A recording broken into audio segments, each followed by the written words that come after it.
Selamat sore Bapak pengasuh mata kuliah, selamat sore teman-teman semua. Perkenalkan nama saya Yakobus Umurobaka, NIM 163403050. Kelas A reguler sore semester 9. Mata kuliah Sosiologi Terapan. Baik, pada kesempatan ini saya akan menjelaskan hasil review saya dari tugas buku ke-15 yang berjudul Teknologi Informasi dalam Demokrasi. Yang pertama, volume dalam seri ini menyajikan hasil studi yang dilakukan di program universitas tentang teknologi dan masyarakat. Program didirikan pada tahun 1964 dengan hibah dari International Business untuk melakukan penyelidikan mendalam tentang dampak perubahan teknologi pada ekonomi, pada kebijakan publik, dan pada karakter masyarakat, serta menjadi efek resiprokal sosial, kemajuan pada sifat, dimensi, dan arah ilmu pengetahuan dan teknologi.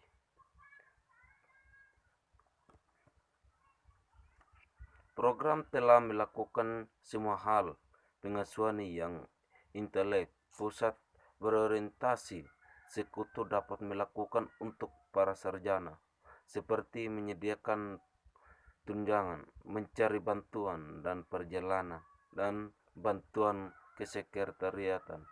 Tetapi nilai terdalam saya telah menjadi iklim penyelidikan argumentatif yang diberikan melalui diskusi berkelanjutan dengan direktur program.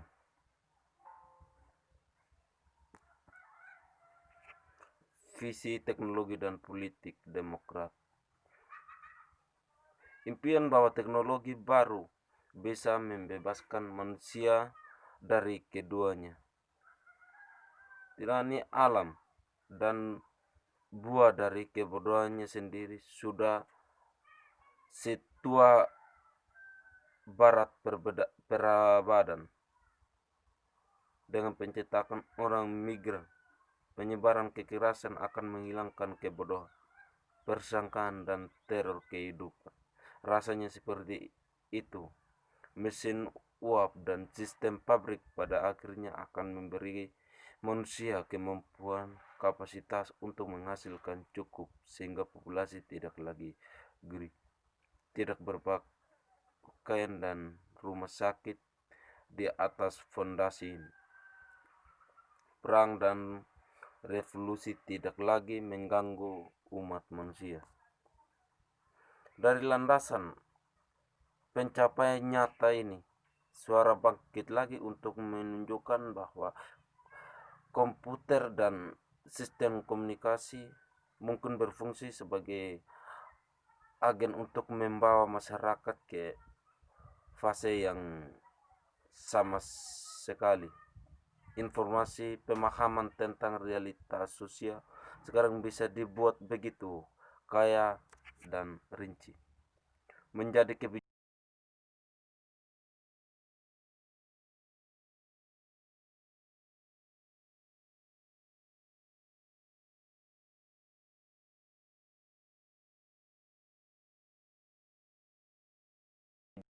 dari masyarakat akan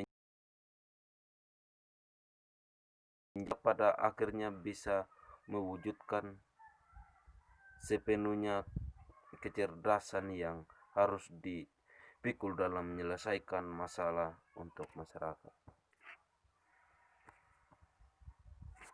Identifikasi negara bagian New York dan sistem intelijen. Negara bagian New York mengambil langkah besar menuju pengendalian kejahatan pada tahun 1965 atas perintah Gubernur Nelson Gubernur Nelson, dan setelah mantan studi kelayakan Haustif, Badan Legislatif menciptakan negara bagian New York, sistem identifikasi dan intelijen. Negara bagian pertama informasi peradilan pidana yang luas. Identifikasi negara New York, sistem kecerdasan.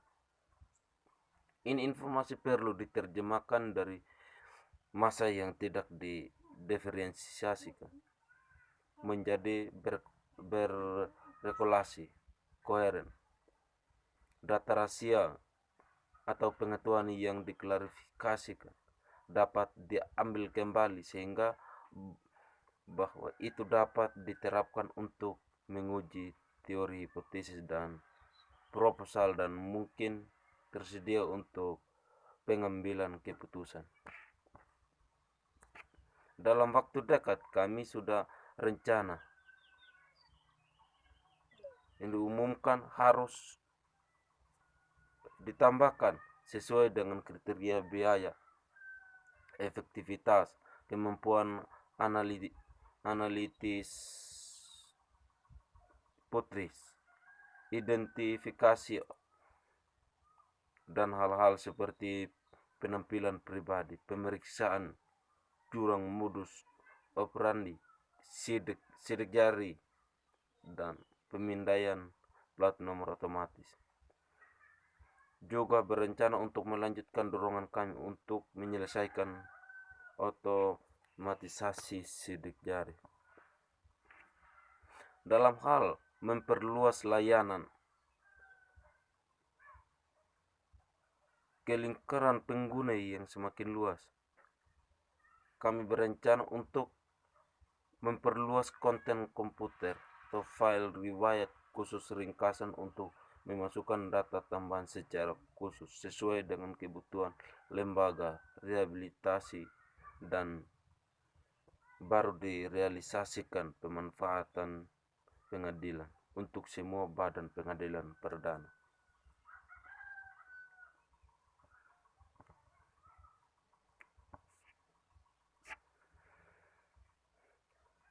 Data bank sosial organisasi.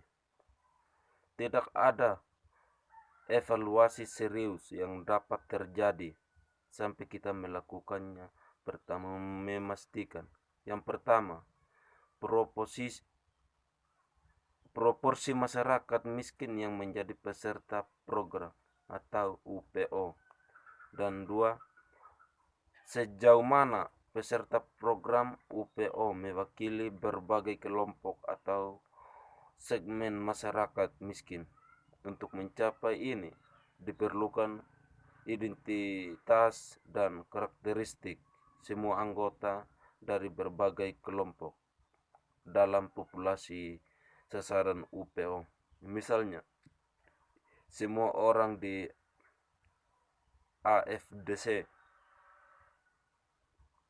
semua putus sekolah, semua orang ditangkap, semua terpidana, semua orang yang mencari pekerjaan, semua orang di perumahan umum, di unit cleaning. Pada level spesifik, harus diakui bahwa sejauh mana bahwa UPO berhasil mengentaskan orang dari kemiskinan, UPO juga akan bergerak mereka keluar dari populasi sasaran.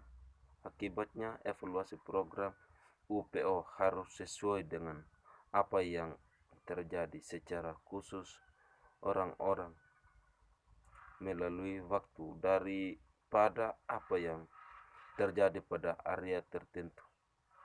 Sejak yang terakhir akan meremehkan tingkat keberhasilan program.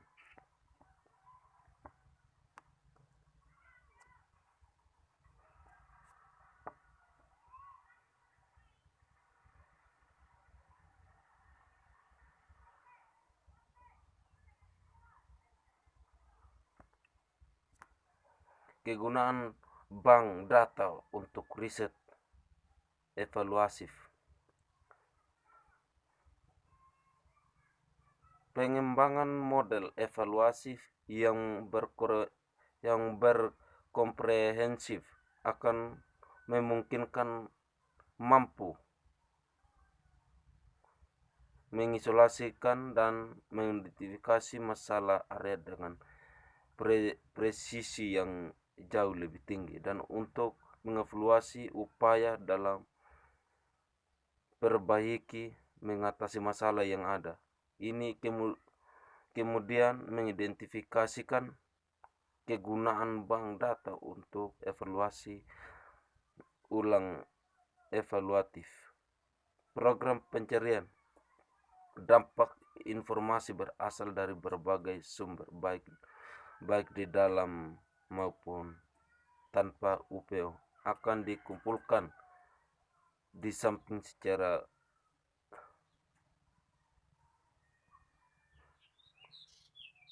relatif di bank data, sehingga semua data yang berkaitan dengan individu manapun terlepas dari sumbernya. Di samping ini, lokasi individu tersebut.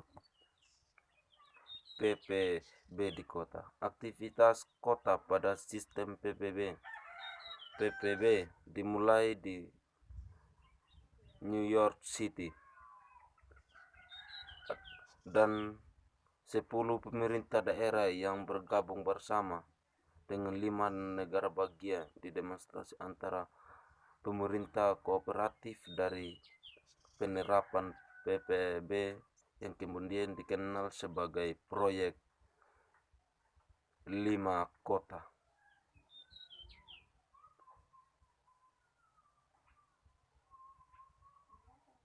Berpartisipasi demonstrasi ini bersama dan 5 kabupaten.